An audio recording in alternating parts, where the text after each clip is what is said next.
नमस्कार, मैं सुधा। बिहार न्यूज में आपका स्वागत है। आज 25 अगस्त दिन मंगलवार। खबरों के बढ़ने से पहले एक नजर डालते हैं आज की सुर्खियों पर। राजगीर जू और नेचर सफारी की बड़ी प्रतिष्ठा, स्कॉच अवार्ड के लिए हुआ नामांकन। बिहार के इको टूरिज्म को राष्ट्रीय मंच पर पहचान दिलाने की तैयारी। बिहार में 12 नई सैटेलाइट बसाने की तैयारी के बीच जमीन पर बड़ा ट्विस्ट। किसानों को जमीन देने के लिए सरकार देगी 4 विकल्प। लैंड पुलिंग से लेकर के हाइब्रिड मॉडल तक समझे पूरा प्लान। तैयारी 4 में परीक्षा पैटर्न बदलने की अटकलों पर बीपीएससी ने लगाया विराम। पीटी और मेंस से दोनों रहेंगे जारी। एईडीओ परीक्षा और दोबारा आवेदन को लेकर भी दिया update. Bihar student credit card पर बड़ा अपडेट। 4 लाख रुपए तक का शिक्षा लोन पहले की तरह रहेगा जारी। मुख्यमंत्री ने योजना में बदलाव की खबरों पर साफ किया पूरा मामला। बिहार में अब 7 अपराधों पर लगेगा सीसीए। भूमाफिया से पेपर लीक और अवैध खनन तक कार्रवाई का दायरा बढ़ा। जिलाधिकारियों को मिले जुला बदर, हिरासत और संपत्ति जब्ती जैसे बड़े अधिकार। पटना के ऐतिहासिक गोलघर को मिलेगा नया रूप। करीब 14 करोड़ रुपए से होगा कायाकल्प। वर्षों से बंद सीढ़ियों वाला गेट मई 2027 तक खुलने की तैयारी। कोलंबो टेस्ट में ध्रुव जुरेल का धमाका। 115 रन की नबाद पारी से रचा इतिहास। श्रीलंका में लगाया भारतीय विकेट कीपर का पहला शतक। चलिए एक नजर डालते हैं आज की 25 बड़ी खबरों की ओर। यूपीएससी, ईपीएफओ, एपीएफसी के 80 पदों पर 11 सितंबर तक करे आवेदन। संघ लोक सेवा आयोग यानी कि यूपीएससी ने ईपीएफओ में असिस्टेंट प्रोविडेंट फंड कमिश्नर यानी कि एपीएफसी के 80 ग्रुप ए पदों पर भर्ती निकाली है। विस्तृत विज्ञापन 21 अगस्त को जारी हुआ और आवेदन 22 अगस्त से शुरू होकर के 11 सितंबर तक चलेगा। कुल पदों में 29 सामान्य, 8 ईडब्ल्यूएस, 18 ओबीसी, 15 एससी और 10 एसटी के लिए है। सामान्य ईडब्ल्यूएस की अधिकतम उम्र 35 वर्ष, ओबीसी की 38 और एससी एसटी की 40 वर्ष है, जबकि दिव्यांगों को नियम अनुसार छूट मिलेगी। संभावित परीक्षा 20 दिसंबर को हो सकती है। सामान्य, ओबीसी और ईडब्ल्यूएस पुरुषों के लिए शुल्क 25 रुपए, जबकि महिलाओं, एससी एसटी और दिव्यांगों के लिए आवेदन निःशुल्क है। वेतन 56,100 से 1,77,500 तक होगा। साथ में डीए, एचआरए, टीए, मेडिकल समेत अन्य सरकारी सुविधाएं मिलेगी। बिहार टाउनशिप के लिए जमीन पर बड़ा ट्विस्ट। किसानों को मिलेंगे 8 विकल्प। बिहार में 12 नई सैटेलाइट टाउनशिप बसाने की योजना के बीच जमीन का मुद्दा बड़ी चुनौती बन गया। किसानों की आपत्तियों को देखते हुए सरकार जमीन लेने के लिए 4 विकल्प देने जा रही। पहला विकल्प लैंड पुलिंग है, जिसमें विकास के बाद 55% जमीन विकसित रूप में मालिकों को वापस मिलेगी। दूसरा आपसी समझौता है, जिसमें अतिरिक्त एफएआर, टीडीआर और विकास शुल्क में छूट जैसे लाभ दिए जा सकते हैं। तीसरा विकल्प है जमीन की खरीद और जरूरत पड़ने पर भूमि अधिग्रहण का। चौथा हाइब्रिड मॉडल है, जिसमें एक ही सेक्टर में अलग अलग विकल्प अपनाए जा सकेंगे। अधिकारियों की टीमें गांवों में जाकर के किसानों से बातचीत करेगी। अब टाउनशिप का भविष्य किसानों की सहमति पर निर्भर रहेगा। टीआरई 4 में नहीं बदलेगा परीक्षा पैटर्न। बीपीएससी ने बताई पूरी वजह। बिहार लोक सेवा आयोग यानी कि बीपीएससी ने टीआरई 4 और एईडीओ परीक्षा को लेकर के अभ्यर्थियों की कई चिंताओं पर स्थिति स्पष्ट कर दी। परीक्षा नियंत्रक राजेश कुमार सिंह ने कहा कि टीआरई 4 में पीटी और मेंस दोनों चरण जारी रहेंगे और निगेटिव मार्किंग भी खत्म नहीं होगी। आर्थिक अपराध इकाई समेत अन्य एजेंसियों की सलाह के बाद यह व्यवस्था लागू की गई। एईडीओ और टीआरई 4 की परीक्षाएं दिसंबर से जनवरी के बीच आयोजित होने की संभावना है। एईडीओ के लिए दोबारा आवेदन कराए जाएंगे। आयोग ने बताया कि परीक्षा प्रक्रिया में पारदर्शिता के लिए उत्तर पुस्तिकाओं की गुणवत्ता को महत्व दिया जाता है। डोमिसाइल के सवाल पर कहा गया कि करीब 72% अभ्यर्थी बिहार के हैं। स्टूडेंट क्रेडिट कार्ड पर बड़ा अपडेट। 4 लाख का लोन रहेगा जारी। बिहार में स्टूडेंट क्रेडिट कार्ड योजना में बदलाव की खबरों के बीच मुख्यमंत्री सम्राट चौधरी ने छात्रों और अभिभावकों की चिंता दूर कर दी। उन्होंने स्पष्ट किया है कि उच्च शिक्षा के लिए मिलने वाला 4 लाख रुपए तक का शिक्षा ऋण आगे भी पहले की तरह जारी रहेगा। मुख्यमंत्री ने सोशल मीडिया पोस्ट के जरिए कहा कि विद्यार्थियों और अभिभावकों को योजना को लेकर के किसी तरह का संशय रखने की जरूरत नहीं है। सरकार का उद्देश्य आर्थिक परेशानी के कारण किसी छात्र की उच्च शिक्षा प्रभावित होने से रोकना है। सम्राट चौधरी ने भरोसा दिलाया कि शिक्षा के रास्ते में आर्थिक संस्थाओं की कमी बाधा नहीं बनेगी। उनके बयान से योजना में बदलाव को लेकर के बनी असमंजस की स्थिति दूर होने की उम्मीद है। बिहार में महिलाओं के लिए शुरू हुई खास एसी ई बस सेवा। रक्षाबंधन के मौके पर बिहार सरकार ने महिलाओं के लिए पटना और आसपास के क्षेत्रों में एसी ई पिंक बस सेवा शुरू की है। प्रधानमंत्री ई बस सेवा योजना के तहत फिलहाल 5 लो फ्लोर इलेक्ट्रिक बसें महिलाओं के लिए विशेष रूप से संचालित हो रही। इनमें 2 बसें पटना पालीगंज, 2 बेली रोड और 1 पटना से बीटा रूट पर चल रही है। सरकार के अनुसार बिहार को कुल 400 एसी इलेक्ट्रिक बसें मिलेगी, जिनमें 50 महिलाओं के लिए पिंक बस शुरू होगी। इसके अलावा करीब 100 पिंक बसें पहले से विभिन्न जिलों में चल रही पालीगंज, बीटा और अन्य रूटों पर किराया दूरी के अनुसार तय किया गया है। इससे महिलाओं को सुरक्षित, आरामदायक और सुविधाजनक सफर मिलेगा।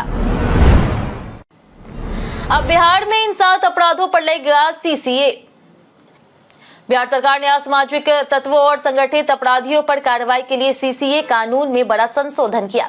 अब भूमाफिया, अवैध खनन, पेपर लीक, वन्य जीव अपराध, अवैध कब्जा, हथियारों के अवैध कारोबार और सोशल मीडिया पर जाति धर्म के नाम पर नफरत फैलाने वालों पर भी सीसीए के तहत कार्रवाई हो सकेगी। जिलाधिकारियों को जिला बदर, हिरासत, तलाशी, संपत्ति जब्ती और थाने में हाजिरी जैसे अधिकार दिए गए हैं। कार्रवाई के लिए पिछले 5 वर्षों में कम से कम 2 मामलों में पुलिस रिपोर्ट और 1 मामले में 2 सिद्धि का प्रावधान किया गया। साथ ही सीसीए को नए आपराधिक कानूनी बीएनएस और भारतीय साक्ष्य अधिनियम 2023 के अनुरूप अपडेट किया गया। राजगीर सफारी का बढ़ा कद, स्कॉच अवार्ड में मिली जगह। राजगीर जू और नेचर सफारी को राष्ट्रीय स्तर के प्रतिष्ठित स्कॉच अवार्ड के लिए इनोवेशन इन गवर्नेंस श्रेणी में नामांकित किया गया। यह बिहार के इको टूरिज्म, वन्य जीव संरक्षण और हरित विकास के प्रयासों को मिली बड़ी पहचान मानी जा रही। राजगीर सफारी में glass sky walk, suspension bridge, jeep line, nature cap और प्राकृतिक वातावरण में वन्य जीव सफारी जैसी सुविधाएं पर्यटकों को आकर्षित करती है। अब इस नामांकन के लिए ऑनलाइन वोटिंग शुरू हो चुकी है। बिहार के लोग और देश भर के नागरिक अधिकारी वेबसाइट पर जाकर के वोट कर सकते हैं। अधिकारियों के अनुसार सम्मान मिलने से राजगीर और बिहार के पर्यटन को राष्ट्रीय वैश्विक पहचान मिलेगी और पर्यावरण संरक्षण को भी बढ़ावा मिलेगा। पटना के गोलघर को मिलेगा नया रूप, मई 2027 तक खुलेगा बंद गेट। बिहार की राजधानी पटना के ऐतिहासिक गोलघर को करीब 14 करोड़ रुपए के लागत से नए सिरे से विकसित किया जाएगा। सबसे बड़ी राहत की खबर यह है कि वर्षों से बंद गोलघर का सीढ़ी वाला गेट अगले साल मई तक पर्यटकों और आम लोगों के लिए फिर से खोलने की योजना है। इसके बाद लोग गोलघर की सीढ़ियों से ऊपर जाकर के पटना शहर और गंगा का खूबसूरत नजारा देख सकेंगे। रिमॉडलिंग के तहत आधुनिक शौचालय, आरामदायक sitting chair, open air restaurant, बच्चों के लिए मिकी माउस झूला और नया प्ले एरिया बनाया जाएगा। पार्क में वॉकिंग ट्रैक, पौधे और आकर्षक लाइटिंग भी होगी। साथ ही मॉरिसन भवन को म्यूजियम में बदलने की तैयारी है। 3 बार लेट हुए शिक्षक तो कटेगी सैलरी, शिक्षा विभाग का बड़ा फैसला। बिहार के सरकारी स्कूलों में शिक्षकों की समयबद्धता और उपस्थिति को लेकर के शिक्षा विभाग ने सख्ती बढ़ा दी। सोमवार से शुक्रवार तक स्कूल सुबह 9:30 बजे से शाम 4 बजे तक और शनिवार को सुबह 9:30 से दोपहर 1 बजे तक चलेगा। शिक्षकों की ऑनलाइन उपस्थिति ई शिक्षा कोर्स पोर्टल से दर्ज होगी। नियम के अनुसार 3 बार देर से पहुंचने या फिर 3 बार समय से पहले स्कूल छोड़ने पर 1 दिन का वेतन काट दिया जाएगा। फर्जी ऑनलाइन हाजिरी या फिर पुराने फोटो के इस्तेमाल पर भी कार्रवाई और निलंबन की संभावना है। विभाग का उद्देश्य स्कूलों में अनुशासन और समय पालन बढ़ाना है। हालांकि असली सफलता बच्चों की पढ़ाई और सीखने के स्तर में सुधार से तय होगी। बिहार के डॉक्टरों ने दी आंदोलन की चेतावनी, सरकार के सामने रखी मांगी। बिहार में सरकारी डॉक्टरों और स्वास्थ्य कर्मियों का बायोमेट्रिक उपस्थिति के आधार पर वेतन रोकने का विवाद बढ़ता जा रहा है। पटना में स्वास्थ्य से जुड़े कई चिकित्सक संगठनों की संयुक्त बैठक में सरकार के फैसले पर नाराजगी जताई गई है। संगठनों के अनुसार अररिया, सीतामढ़ी, मधुबनी, गोपालगंज और भोजपुर समेत कई जिलों में डॉक्टरों का वेतन रोका गया। डॉक्टरों ने तकनीकी या फिर अन्य कारणों से वेतन रोकने की कार्रवाई पर रोक लगाने की मांग की। बैठक में अस्पतालों में डॉक्टरों की सुरक्षा का मुद्दा भी उठाया गया। बेतिया में डॉक्टर पर हुए हमले की निंदा करते हुए आरोपियों पर कार्रवाई की भी मांग की गई। संगठनों ने सरकार को 3 दिन का अल्टीमेटम दिया है। समाधान नहीं हुआ तो आंदोलन की चेतावनी भी दी गई। सिंधु दर्शन यात्रा पर मिलेगी 20,000 रुपए, बिहार में आवेदन शुरू। बिहार सरकार ने लेह लद्दाख की सिंधु दर्शन यात्रा के लिए वित्तीय सहायता योजना 2026 के तहत आवेदन प्रक्रिया शुरू कर दी है। पात्र बिहार वासियों को यात्रा पूरी करने के बाद वास्तविक यात्रा खर्च का 50% या फिर अधिकतम 20,000 रुपए तक अनुदान मिलेगा। उदाहरण के लिए 30,000 खर्च होने पर 15,000 और 50,000 या फिर अधिक खर्च होने पर अधिकतम 20,000 सहायता दी जाएगी। योजना का लाभ 18 वर्ष से अधिक आयु के बिहार के स्थायी निवासी ले सकते हैं। सबसे जरूरी बात यह है कि यात्रा पूरी होने की तारीख से 60 दिनों के भीतर आवेदन करना होगा। आवेदन के लिए टिकट, रसीद, परमिट, खर्च के प्रमाण, पहचान पत्र और निवास प्रमाण जैसे दस्तावेज सुरक्षित रखने होंगे। कैदियों की पेशी होगी ऑनलाइन। बिहार में न्याय व्यवस्था में बड़ा बदलाव। बिहार की न्याय प्रणाली में बड़ा डिजिटल बदलाव होने जा रहा। अब गवाहों को गवाही देने के लिए हर बार कोर्ट आने की जरूरत नहीं होगी। वे देश विदेश में कहीं से भी ऑनलाइन गवाही दर्ज करा सकेंगे। सरकारी डॉक्टर, पुलिस अधिकारी और FSL एक्सपर्ट भी अपने स्थान से गवाही दे पाएंगे। विदेश में मौजूद गवाह दूतावास के जरिए गवाही दे सकेंगे। आरोपियों को पहली बार कोर्ट लाने के बाद हर 14 दिन में पेशी की जरूरत नहीं होगी। जेल में रहते ही आरोप गठन और ऑनलाइन सजा सुनाने की व्यवस्था होगी। न्याय श्रुति ऐप के सफल ट्रायल के बाद यह व्यवस्था लागू हो रही। इससे कैदियों की पेशी, सरकारी गवाहों और आम लोगों के यात्रा खर्च में कमी आएगी और सरकार को सालाना करीब 50 करोड़ रुपए बचने की उम्मीद है। बिहार के होनहार छात्रों को मिलेगी आर्थिक मदद, जल्द करें आवेदन। बिहार के मेधावी छात्रों के लिए आर्थिक मदद पाने का शानदार मौका है। यूथ ड्रीम फाउंडेशन ने UG 2026 से 30 और PG 2026 से 2028 के विद्यार्थियों के लिए कई प्रमुख छात्रवृत्तियां लॉन्च की है। इनमें अजीम प्रेमजी फाउंडेशन, SBI आशा, विद्याधन, डॉक्टर राजेंद्र प्रसाद और नॉर्थ साउथ फाउंडेशन के स्कॉलरशिप शामिल हैं। इन योजनाओं का उद्देश्य आर्थिक रूप से कमजोर लेकिन प्रतिभाशाली छात्रों को पढ़ाई जारी रखने में मदद करना है। छात्रवृत्ति के साथ विद्यार्थियों को करियर संबंधित मार्गदर्शन और मेंटरशिप भी मिलेगा। EN कॉलेज ने सभी विभागों को छात्रों तक जानकारी पहुंचाने और 31 अगस्त तक आवेदन कराने का निर्देश दिया है। इच्छुक विद्यार्थियों या फिर यूथ ड्रीम फाउंडेशन की वेबसाइट के माध्यम से ऑनलाइन आवेदन किया जा सकता है। बिहारी बर्थडे स्पेशल में आज बात होगी BP मंडल की। BP मंडल का जन्म 25 अगस्त 1918 में हुआ। वे बिहार की मधेपुरा स्थित मुरहो स्टेट के समृद्ध परिवार से जुड़े थे। उन्होंने राजनीति में सक्रिय भूमिका निभाते हुए 1952 में मधेपुरा से बिहार विधानसभा चुनाव जीता और बाद में लोकसभा सदस्य भी रहे। 1 फरवरी 1968 को वे बिहार के 7वें मुख्यमंत्री बने। हालांकि उनका कार्यकाल बेहद छोटा रहा। BP मंडल का सबसे बड़ा योगदान द्वितीय पिछड़ा वर्ग आयोग यानी कि मंडल आयोग की अध्यक्षता करना था। 1978 में गठित आयोग ने 1980 में अपनी रिपोर्ट दी और अन्य पिछड़ा वर्ग के लिए सरकारी नौकरियों और शैक्षणिक संस्थानों में आरक्षण की सिफारिश की। उनकी रिपोर्ट ने भारत की सामाजिक और राजनीतिक व्यवस्था पर गहरा प्रभाव डाला। होटल चेक इन होगा आसान, QR कोड और OTP से होगा वेरिफिकेशन।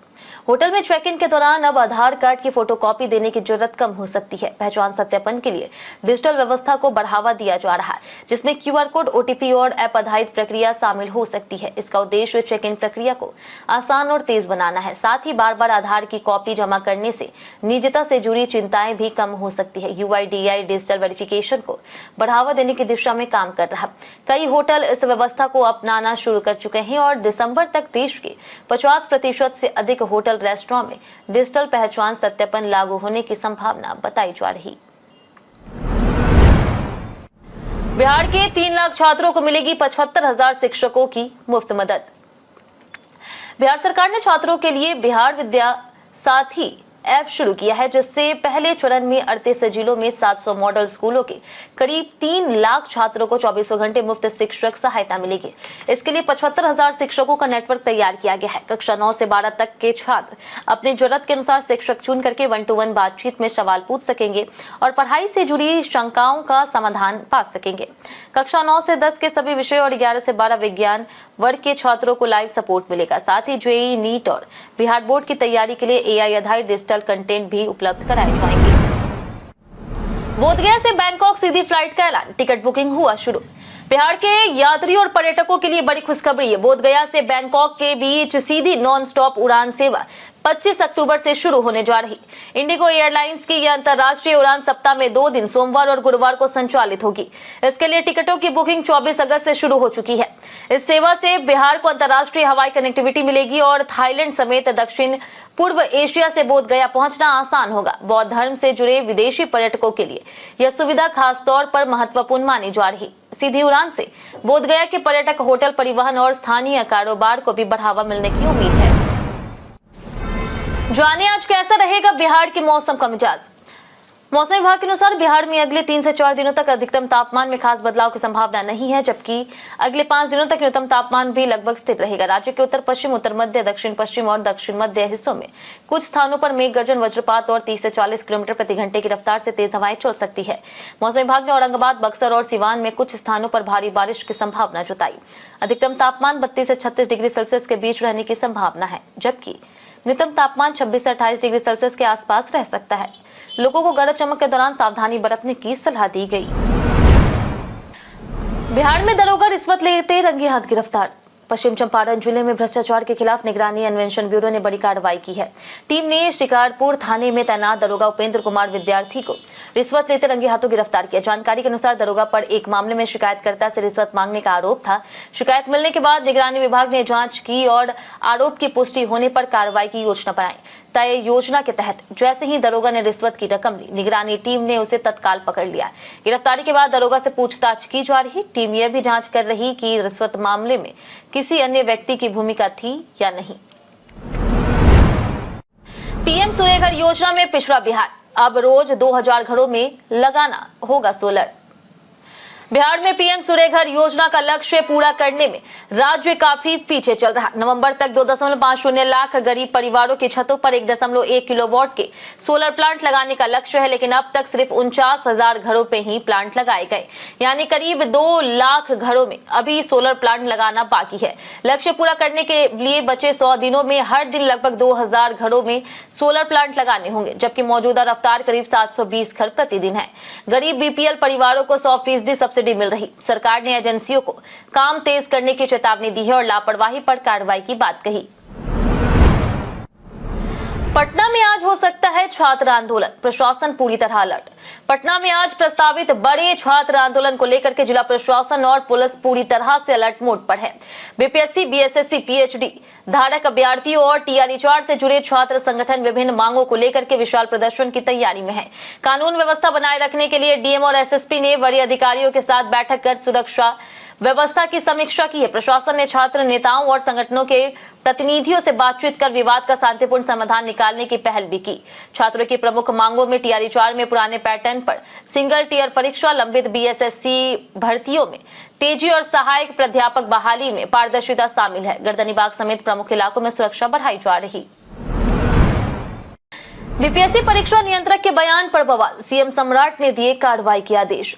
बीपीएससी परीक्षा की कॉपियों के मूल्यांकन और रैंक को लेकर के विवाद के बीच परीक्षा नियंत्रक राजेश कुमार का कथित विवादित बयान वायरल हो गया।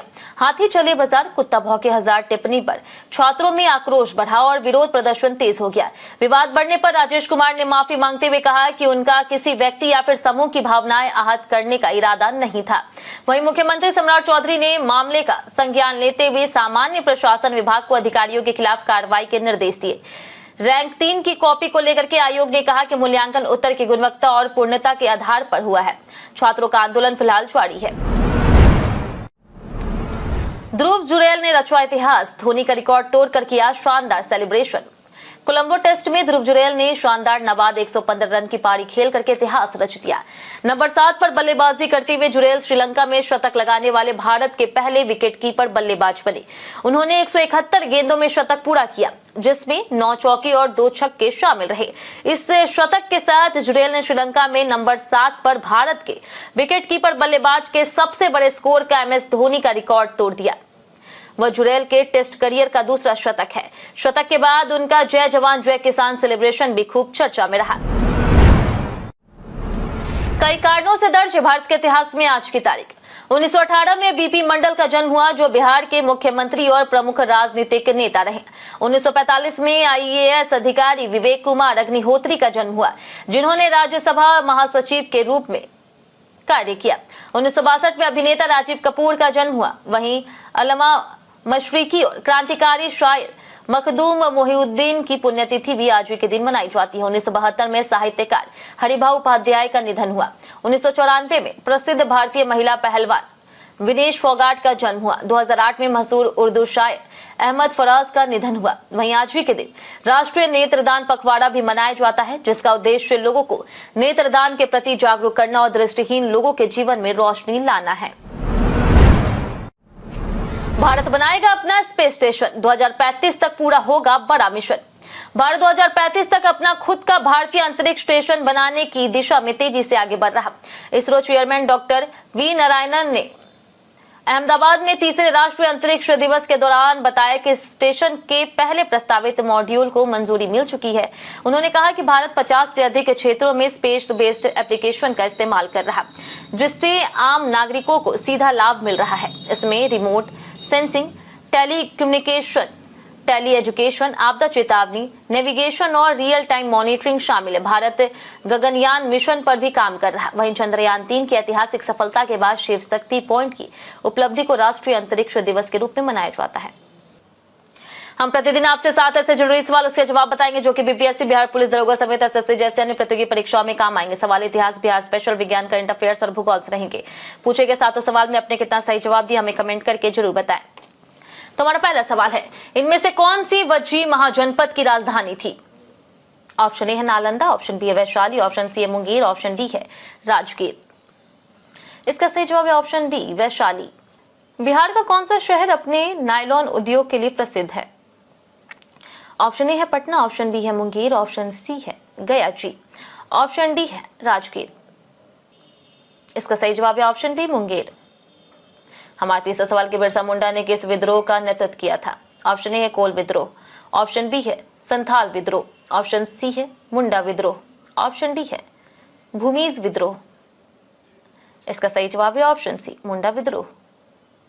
हमारा चौथा सवाल है कि बिहार विधान परिषद की पहली महिला अध्यक्ष कौन थी? ऑप्शन ए है रामप्रिया देवी, ऑप्शन बी है नईमा खातून, ऑप्शन सी है राजेश्वरी सरोज, ऑप्शन डी है राबड़ी देवी। इसका सही जवाब है ऑप्शन बी नईमा खातून। हमारा पांचवा सवाल है कि बिहार का पहला कृषि विश्वविद्यालय किस स्थान पर स्थापित हुआ? Option A Bhagalpur, option B है पूर्णिया, ऑप्शन सी है किशनगंज, ऑप्शन डी है समस्तीपुर। इसका सही जवाब है ऑप्शन डी समस्तीपुर। हमारा छठा सवाल है कि राष्ट्रीय ग्रामीण स्वास्थ्य मिशन कब शुरू हुआ? ऑप्शन ए है 2003, ऑप्शन बी है 2004, ऑप्शन सी है 2005, ऑप्शन डी है 2006। इसका सही जवाब है ऑप्शन सी 2005। हमारा आखिरी सवाल है कि पहला गरीब रथ किन शहरों के बीच चलाया गया? ऑप्शन ए है दिल्ली से पटना, ऑप्शन बी है सहरसा से अमृतसर, ऑप्शन सी है पटना से जलंधर, ऑप्शन डी है दिल्ली से हैदराबाद। इसका सही जवाब है ऑप्शन बी सहरसा से अमृतसर।